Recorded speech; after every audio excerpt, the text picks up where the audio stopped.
Hello everyone, welcome to Leeds Grid. So in this particular video we are going to discuss octagon. Octagon की हम लोग basic properties के बारे में जानेंगे और क्या इंटरनल एंगल होता है, क्या उसके डायगोनल की लेंथ होती है, क्या एरिया होता है, उनके बारे में हम लोग नॉलेज लेंगे। सबसे पहली चीज जो हमें पता है कि यार इंटरनल एंगल का समेशन किसी भी पॉलीगन में n-2 पाई होता है।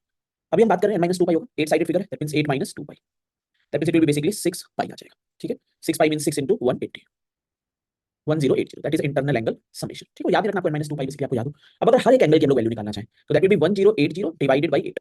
Perfect, 135, that means this angle will be 135 degree.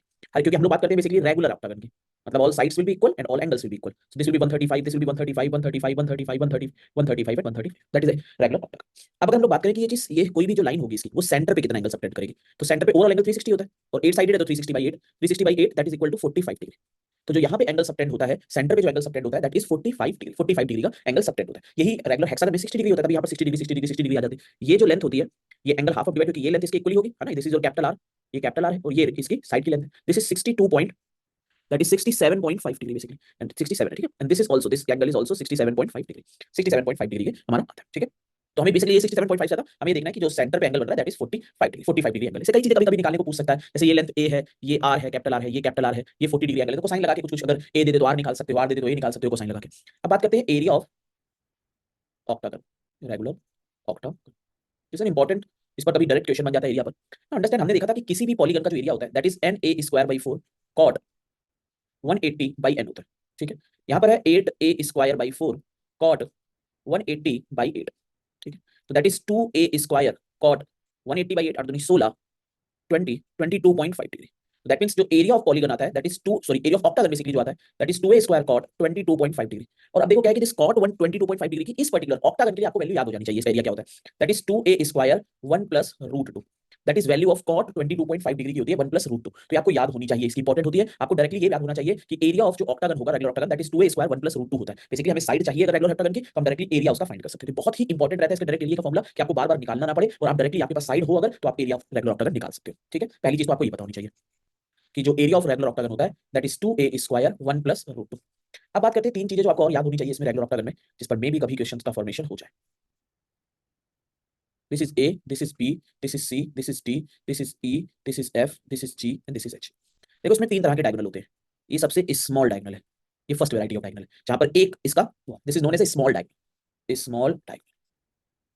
जो स्मॉल डायगोनल होता है इसकी लेंथ होती है, length of small diagonal that is a √2 + √2, that is length of small diagonal. Small diagonal की लेंथ होगी a √2 + √2। फिर आता है हमारा मीडियम डायगोनल, जहां पर दो वर्टेक्स का गैप होगा, मीडियम डायगोनल। मीडियम डायगोनल की लेंथ होती है that is a 1 + √2, that is length of medium diagonal.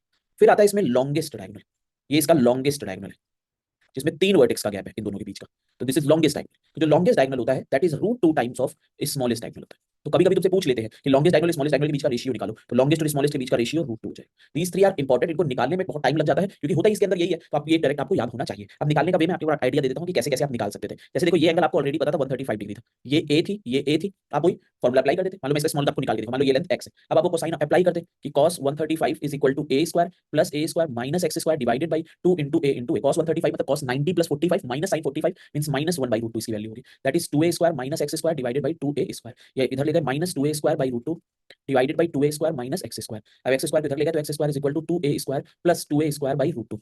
ठीक है, अब √2 से 2 को कैंसिल किया तो √2 आ गया, तो अब a² कॉमन ले लिया, 2 + √2 आ गया, दैट इज x²। तो x की वैल्यू हो गई a √2 + √2, that is the smallest diagonal. ये आपका स्मॉलेस्ट डायगोनल आ जाता है। तो ये आपको याद होना चाहिए कि कैसे वर्किंग होती है इसकी, उस पर आपका फोकस रहना चाहिए। ठीक है, I hope this is clear. अब हम देखिए ये हमारा एक तरह से रेगुलर ऑक्टागन का सिनेरियो, कि रेगुलर ऑक्टागन में ये चीजें आपको पता होनी चाहिए कम से कम। फिर जैसे जैसे क्वेश्चन आएंगे तो थोड़ी थोड़ी चीजें अपनी अपनी नॉलेज में ऐड ऑन करोगे, लेकिन मोटा मोटी यही चीजें रेगुलर ऑक्टागन में होती हैं, जिनका यूटिलाइजेशन होगा एक एरिया का, एक एंगल का। ये एंगल यहाँ पर 135 डिग्री है और यहाँ पर एंगल जो है सेंटर पे एंगल 45 डिग्री है। जैसे रेगुलर ऑक्टागन का दूसरी तरह से एरिया अगर मैं बताना तो half R into R, half R मतलब capital R into sine 45।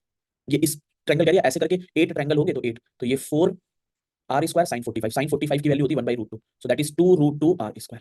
This is also a area of regular octagon. Regular octagon का ये भी एरिया हो सकता है, लेकिन जो फेमस एरिया इस टर्म पे याद रखना ज्यादा बेटर रहता है आपका, ना कि इस टर्म पे। ठीक है, तो ये भी एक मतलब प्रोसेस हो सकता है कि आपसे कभी यूटिलाइजेशन में आ जाए, तो आपको अगर पीछे की चीजें पता है तो आप इजीली मैनेज कर पाते हो। चलिए ओवर करते हैं, थैंक्स एंड हैप्पी लर्निंग।